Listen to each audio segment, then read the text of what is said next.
Good day and welcome to One-on-One Maths Private Tutors. Today we are looking at O-Level and IGCSE Pure Physics. The topic is particle model. Pressure of a gas. The air forming the Earth's atmosphere stretches upwards a long way. Air has weight. The air in a normal room weighs about the same mass as you do, about 500 newtons. Which means it's around 50 kgs. Because of its weight, the atmosphere exerts a large pressure at sea level, about 100,000 newtons per square meter, which is equal to 10 to the power 5 pascals or 100 kilopascals. This atmospheric pressure acts equally in all directions. A gas in a container exerts a pressure on the surfaces of the container. If air is removed from the can by a vacuum pump, the can collapses because the air pressure outside is greater than the pressure inside. A space from which all the air has been removed is called a vacuum. Alternatively, the pressure in a container can be increased, for example, by pumping more gas into the can. The diagram here shows a can where the pressure inside the can is equal to the pressure outside the can. The can will not collapse because pressure is equal in all directions. Now, when you pump air out of the container, pressure inside the container is less than pressure outside the container. So the can collapses because pressure outside is greater. When a gas is heated, as air is in a jet engine, its pressure as well as its volume may change. To study the effect of temperature on these two quantities, we must keep one fixed while the other is changing. When investigating relationships between properties, only one variable should be changed at a time. Effect on pressure of a change in volume at constant temperature. If the volume of a fixed mass of gas is halved by halving the volume of the container, as in this diagram, the number of particles per cubic centimeter will be doubled. There will be twice as many collisions per second with the surfaces. That is, the pressure is doubled. So here, if the volume is V and the pressure is P, if we halve the volume, V over 2, the pressure will double, 2P. Let's look at this experiment. Effect on pressure of temperature at constant volume. So in this experiment, the volume is kept the same and temperature is changed. Then we want to see how the pressure changes. The apparatus is shown here. We have a pressure gauge, a flask containing gas being heated over a water bath, and then we see how temperature affects pressure. The rubber tubing from the flask to the pressure gauge should be as short as possible. The flask must be in water almost to the top of its neck and be securely clamped to keep it off the bottom of the can, because we don't want direct heat onto the flask. The water is heated either by standing the can on a hot plate or on a tripod over a Bunsen burner. Record the pressure over a wide range of temperatures. But before taking a reading from the thermometer, stop heating and stir and allow time for the gauge reading to become steady. The air in the flask will then be at the temperature of the water. Take about 6 readings and tabulate the results. Then plot a graph of pressure on the y-axis and temperature on the x-axis. Now, the independent variable is temperature, and the dependent variable is the pressure, because the pressure depends on the temperature of the gas. So, pressure is dependent on the temperature. So, pressure is the dependent variable, and temperature is the independent variable. Changes in the volume of a gas due to pressure changes can be studied using the apparatus here. So if we are looking at the effect of pressure on volume, the temperature has to be kept constant. The volume of air trapped in the glass tube here is read off the scale behind. So this is the volume which can be read from this scale. The pressure is altered by pumping air from a foot pump into the space above the oil reservoir. This forces more oil into the glass tube and increases the pressure P on the air in it. So we are increasing pressure there by pumping air into the oil reservoir, which will push this oil up, reducing the volume. So we take about 6 different measurements and plot a graph of pressure, which we can measure here, versus volume. So pressure is the independent variable because we can increase or decrease pressure as we please, but volume is dependent on the pressure. A graph of pressure against 1 over volume will produce a straight line. A graph of pressure versus volume will produce an inverse relationship graph like this. Name the features of the graph which suggest that the pressure is proportional to 1 over volume. A straight line indicates pressure is directly proportional to 1 over volume. So pressure is directly proportional to 1 over volume, which is shown in this graph that pressure is inversely proportional to volume. So as pressure increases, volume decreases, or as pressure decreases, volume increases, if the temperature is kept constant. Variations in gas pressure with volume. The variation of the pressure of a fixed mass of gas with changes in volume at constant temperature is shown in this graph. Close examination of the curve shows that if P is doubled or pressure is doubled, volume is halved. That is, P is inversely proportional to V. In symbols, P is proportional to 1 over V, or P is equal to a constant times 1 over V. In mathematics, for a constant, we usually use K, so we can say by multiplying both sides by V, PV is always a constant. So if several pairs of readings, P1 and V1, P2 and V2, and so forth are taken, then it can be confirmed that P1 V1 is equal to P2 V2. This is called Boyle's law, and this equation is a requirement of our syllabus. Now, Boyle's law is stated as follows. The pressure of a fixed mass of gas is inversely proportional to its volume if its temperature is kept constant.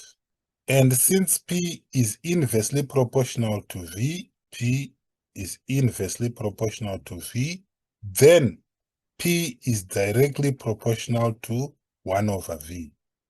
P is proportional to 1 over V. So if a graph of P is plotted against 1 over V, a straight line through the origin is obtained, which is this graph or that graph. The straight line will pass through the origin for a graph of P against 1 over V, if the temperature is kept the same or constant. Let's look at this worked example. A certain quantity of gas has a volume of 40 cubic centimeters at a pressure of 1 times 10 to the power 5 pascals. Find its volume when the pressure is 2 times 10 to the power 5 pascals. Assume the temperature remains constant. So if the temperature is constant, we can say 40 cubic centimeters is V1 or volume 1, and 1 times 10 to the power 5 pascals is P1. Then we can say 2 times 10 to the power 5 pascals is P2. The volume we are looking for is V2. So from Boyle's law, P1 V1 is equal to P2 V2. So we make V2 subject of the formula by dividing both sides by P2. P2 cancels here. We have V2 is equal to P1 V1 over P2, which is P1 is 1 times 10 to the power 5 times V1 is 40 cubic centimeters over P2 is 2 times 10 to the power 5, which we can obtain from our calculator. 1 times 10 to the power 5 times 40 over 2 times 10 to the power 5, which will give us 20 cubic centimeters. Now we're saying if we have a gas in a container like that, its pressure is 1 times 10 to the power 5, and its volume is 40 cubic centimeters.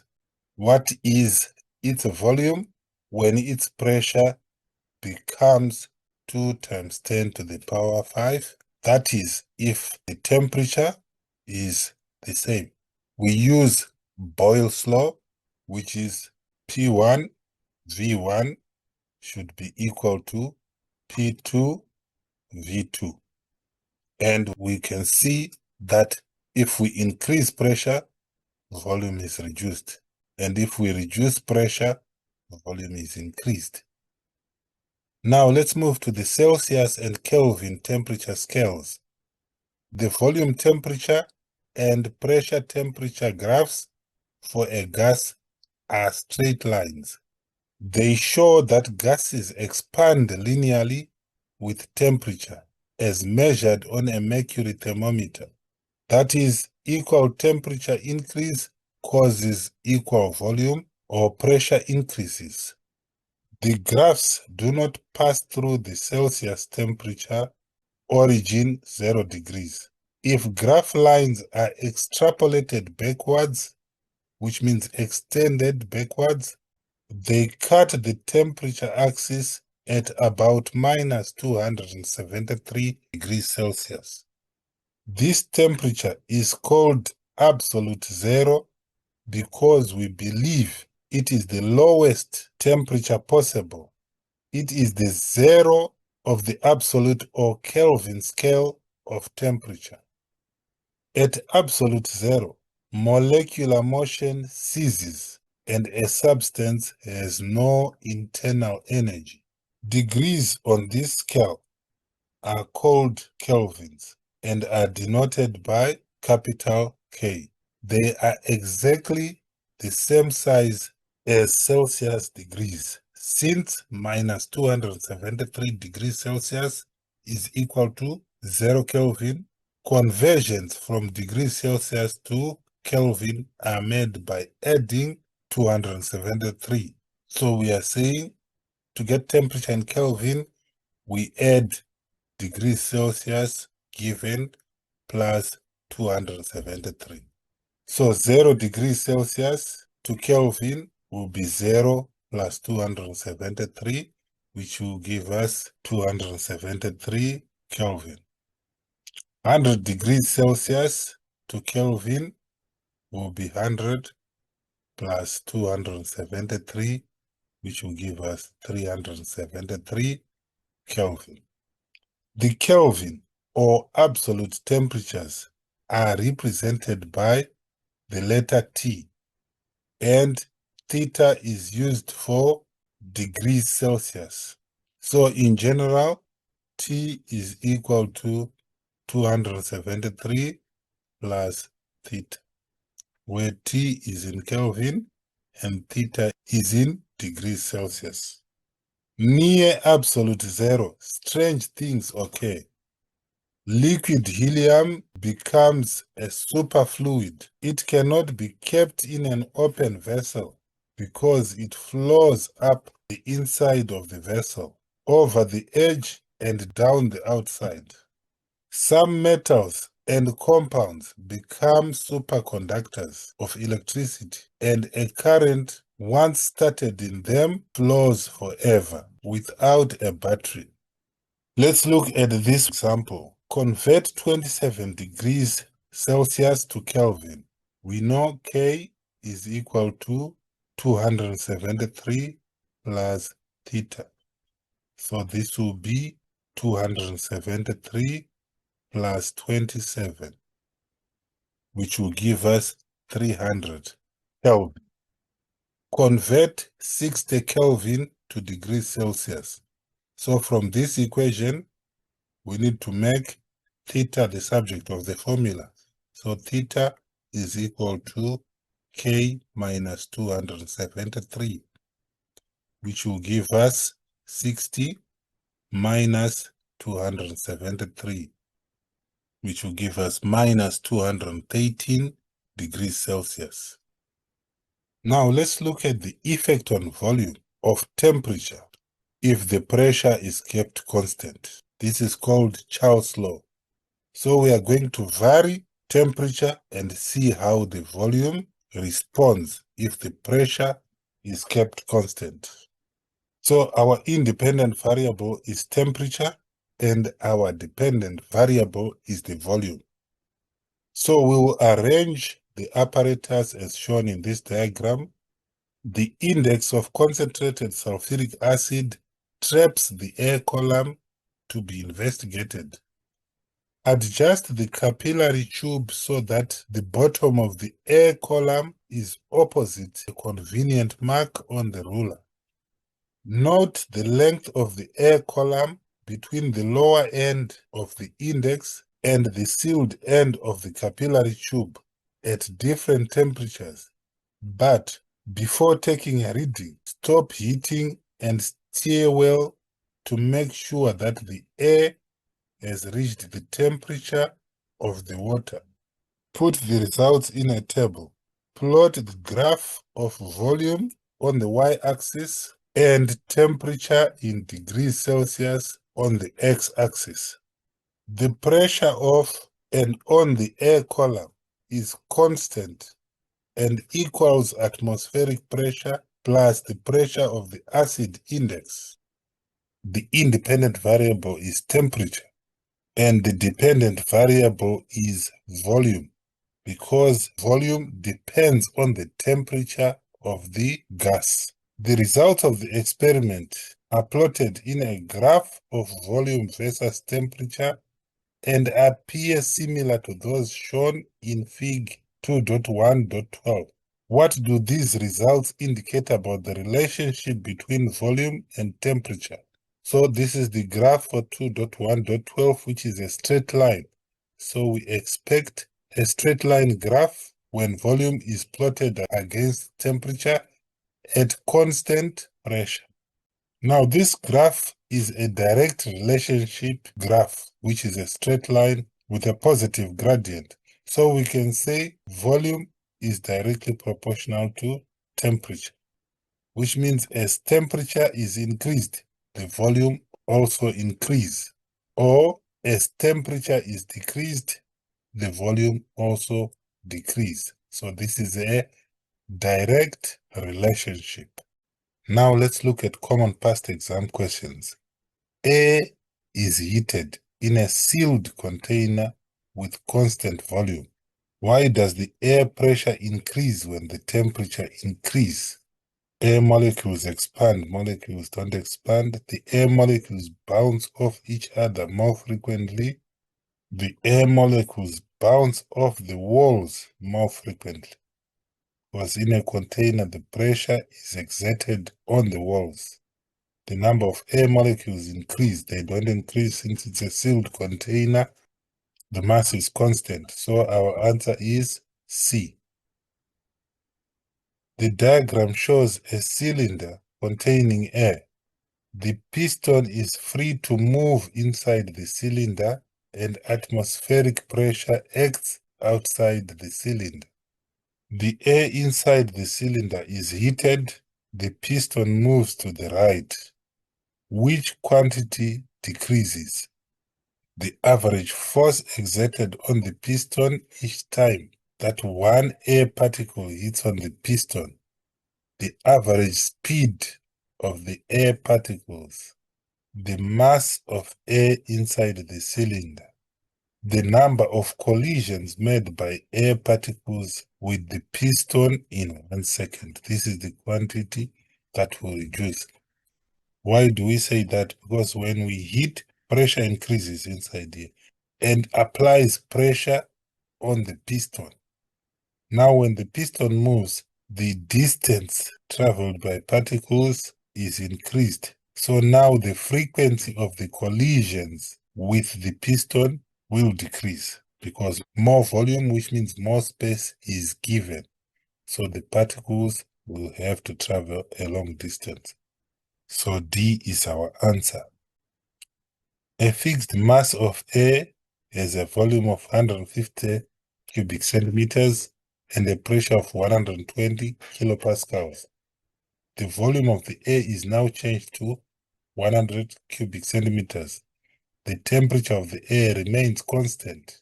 What is the new pressure of the air? In this case, we use our equation. P1V1 is equal to P2V2. P1 and V1 is initial pressure and volume. So this is P1, this is V1. And our final volume is V2. So this is V2. So we want to find the new pressure, which is our final pressure. So P2 is equal to P1, V1 over V2, which is 120 kilopascals times 150 cubic centimeters over 100 cubic centimeters.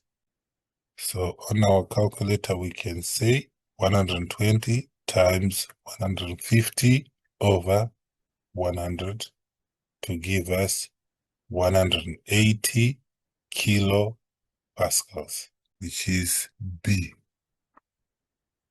A student hits a substance in which the particles are in fixed position and vibrate.